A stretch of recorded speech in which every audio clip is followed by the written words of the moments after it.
እንደምን አላችሁ እንደምን ቆያችሁ እንደምን ሰነበታችሁ አዲሶችም ነባሮችም እግዚአብሔር አምላካችን በድጋሚ ስላገናኘን ስሙ ይክበር ይመስገን። ውድ የኖህ ሚዲያ ቤተሰቦች በዛሬው ኖህ ሚዲያ ቆይታችን የምናያቸው ምናልባትም ሰሞኑን በሰራሁት አንድ ፕሮግራም ላይ የተጠየቁ ጥያቄዎችም ኮመንቶች አሉና እነሱ ላይ ቆይታ ብናደርግ በሚል ነው ተመልሼ የመጣሁት። ምናልባትም ለአውሬው ምስል የሚሰግዱ በመቅሰፍት ይመታሉ በሚል በሰራሁት አንድ ቪዲዮ ላይ ወይም ደግሞ እግዚአብሔር መልአክ የቁጣውን ጽዋ በምድር ላይ አፈሰሰ፣ ካፈሰሰውም በኋላ ለአውሬው ምልክት ያደረጉ እንደዚሁም ደግሞ ለምስሉ የሰገዱ በሚጠዘጥዝ ቁስል ተመቱ በሚል ራዕይ ዮሐንስ ምዕራፍ 16 ላይ ያለውን መነሻ አድርገን ተናግረናልና ታዲያ በዛን ሰዓት ሰራው ቪዲዮ ላይ አንድ የተሰጠ ኮሜንት አይቻለሁ። አትጎይተም ጎይቶም በሚል ማለት ነው ይዞርንም እናመሰግንሃለን፣ ግን ሁሌም ቅር የሚለኝ ለማይክሮቺፕስ ታወራለህ እና መጨረሻ እኛ እንደርሳለን ወይ ትላለህ? ለምን ትጠራጠራለህ? ካንተ አይጠበቅም። አውሮፓ እነ ስካንዲኔቪያ እየወሰዱ አይደለም? ሌላም ከአይዲብ ቀጥሎ ምን እንደሚመጣ ያቅታል ወይ የሚል ኮመንት ለማየት ችያለሁኝ። ለመናገር በሰዓቱ የተናገርኩትን ነገር በደንብ ከልብ ብሏችሁ ካስተዋላችሁልኝ እውነት ነው። ሐሳዌ መሲህ በሚገለጥበት ሰዓት ምድር ላይ ምን ሊሆን እንደሚችል አሁን ተወሰነ ፍንጭ ልንሰጥ እንችላለን። በሚከሰትበት ሰዓት ግን ምን ሊከናወን እንደሚችል ከእግዚአብሔር ውጭ ማንም አያውቅም። ያ ማለት ስለሱ ሙሉ ማወቅና መናገር እችላለሁ የሚል ሰው ካለ ራዕየ ዮሐንስን በጥልቀትና በዝርዝር በደንብ ተረድቻለሁ ብሎ እንደማለት ነው የሚሆነው። ያ ደግሞ በጣም ከባድ ነው። ራዕየ ዮሐንስ በጣም በሚስጥር የተሞላ በምሳሌዎች በምልክቶች የታጀበና የተሞላ ነውና አሁን እንኳን ራሱ የምንነጋገረው ምናልባትም ሙሉ በሙሉ በጥልቀት አውቀነው ተረድተነው ሳይሆን በተቻለ መጠን መጽሐፍትን አንብበን አባቶች ያስተማሩትን ነገር አይተን በዛ አይነት አንግል የተረዳነውንና የተገነዘቡትን ነገር ነው ለእናንተም እያጋራኋችሁ ያለሁትና እውነት ለመናገር ሐሳዌ መሲህን እንደርስበትም ላንደርስበትም እንችላለን ብሎ መናገር መጠራጠር ነው ብሎ ማለት በእኔ አስተሳሰብ ልክ ነው ብዬ አላምንም። ይሄ መጠራጠር አይደለም ነው። ሐሳዌ መሲህን እኛ ልንደርስበትም ላንደርስበትም እንችላለን ማለት አሁንም ቢሆን ይሄ መጠራጠር ነው ብዬ አላምንም። አሁንም እውነት ነው፣ ልንደርስበትም ላንደርስበትም እንችላለን። ግን ብንደርስበትም ባንደርስበትም ከኛ ምንድነው የሚጠበቀው ነው ዋናውና መሰረታዊው ነገር ማለት ነው። ሲቀጥል አሁን ዓለማችን ላይ የሚደረጉ የማይክሮቺፕስ ሙከራዎች የምንላቸው ትክክለኛ የሐሳዌ መሲህን ስም የያዙ ናቸው ወይ ስንል ያን እዛ ላይም ብዙ ሪሰርች ያስፈልጋል ለመናገርና አይደለም ነውም ለማለትም መረጃና ማስረጃ ላይ የተደገፈ መሆን ስላለበት ይሄን በምልበት ሰዓትም ምናልባት መረጃውን ወይም ጉዳዩን ለማጣጣልም ስለፈለኩ ጭምር አይደለም። በደንብ አንዳንዴ መንፈሳዊ ነገሮችን የምንረዳበትና የምንተረጉምበት አንግልም እንደው ከስሜታዊነት ወጥቶ ምን ማለት ነው የሚለውን ከነፍስ ጋር የሚገናኘውን ነገር መሰረት አድርገን ለመረዳት ብንሞክር የሚል እምነት አለኝ።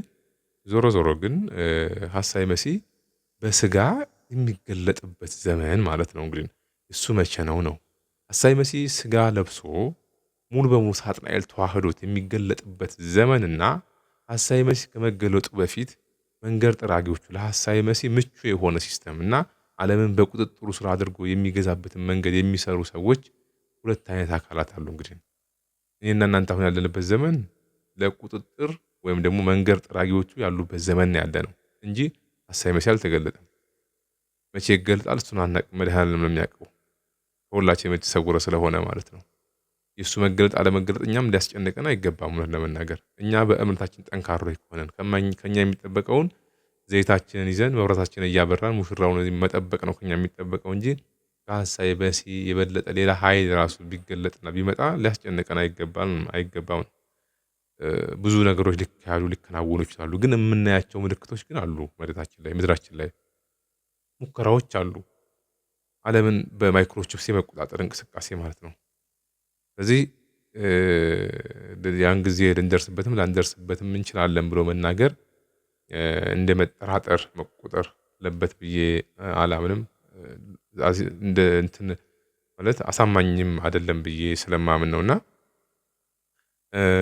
ግን ለሐሳዌ መሲህ የመንገድ ጠረጋ ማለት ምን ማለት ነው ካልን ለምሳሌ ናሽናል አይዲዎችን ማየት እንችላለን። ናሽናል አይዲ ማለት ዛሬ ማንኛችንም ብንሆን የሰው ልጆች በተለይ እንደ ሀገር እንደ ኢትዮጵያ እንደ ዓለም አቀፉ ነው። በነገራችን ላይ እንደኛ ሀገር ብቻ አይደለም።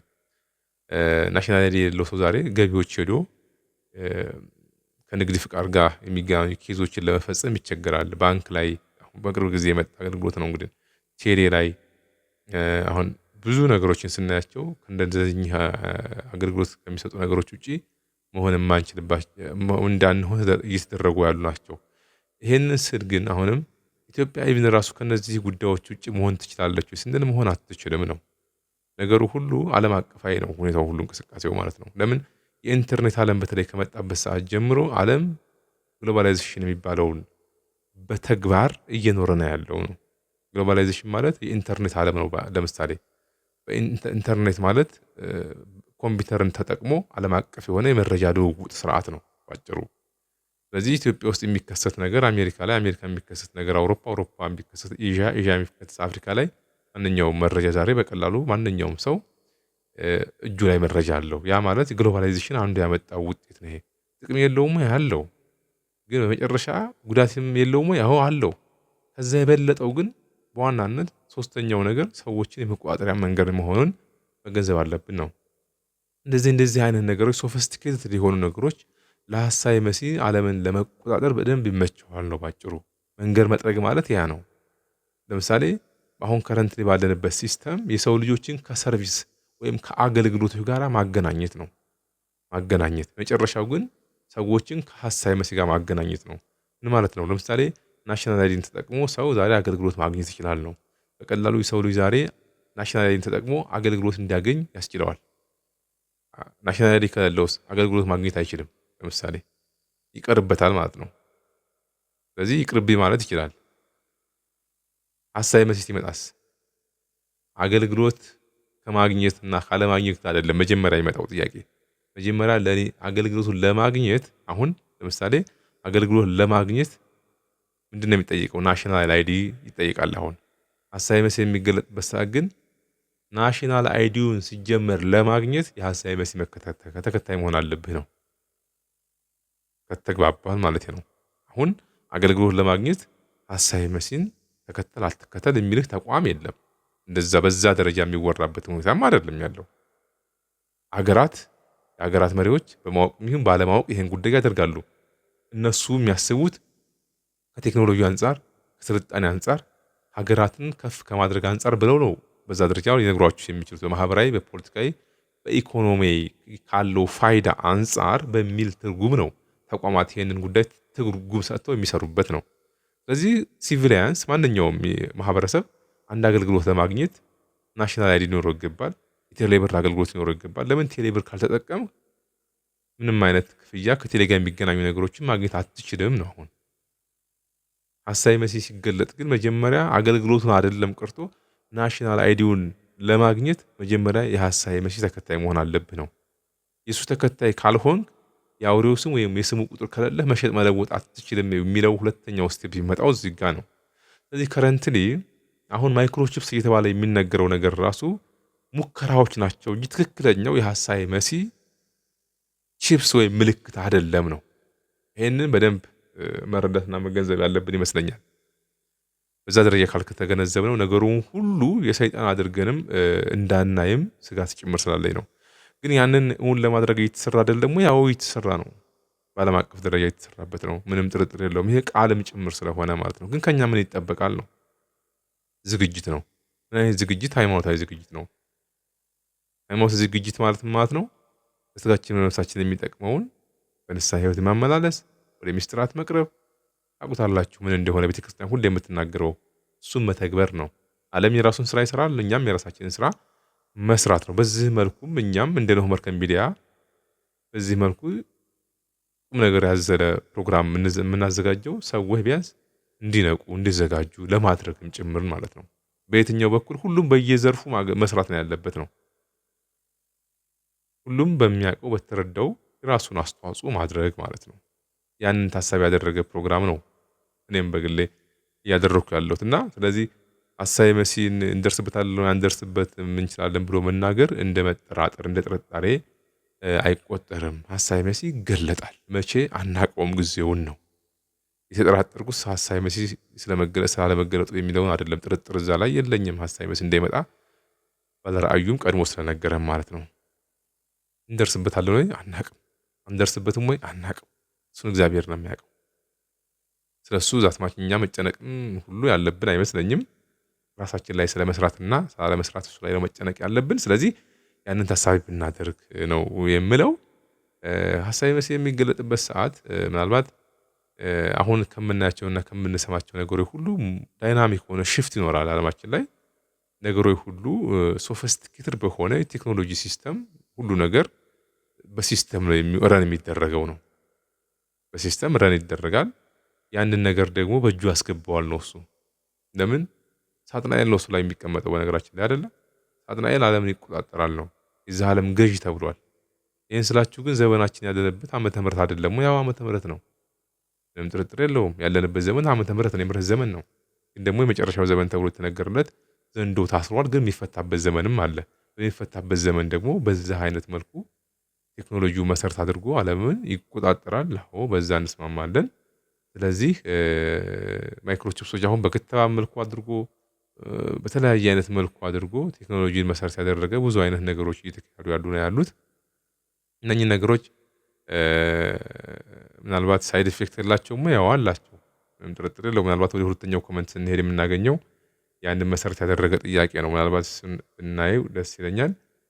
አት ፎር 100 ጂ በሚል ዩዘር ኔም የተጠየቀ አንድ ጥያቄ አለ። ደግሞ እናመሰግንሃለን ወንድማችን።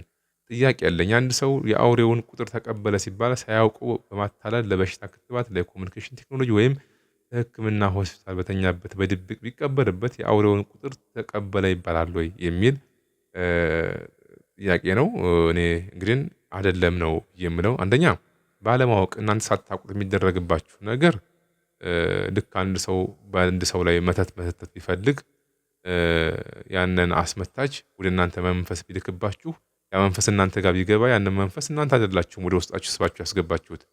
ምናልባት እናንተ ደግሞ ያው ባለመጸለያችሁ ጠንካራ ባለመሆናችሁ መንፈስ ወደ እናንተ ገብቶ እናንተ ጋር እንዲቆይ እንዲሆን በሚደረገው ሂደት ውስጥ እንግዲህ ያ ድክመት ካለ እናንተ ሊያስጠይቃችሁ ይችላል። በዚህኛው አይን ነው።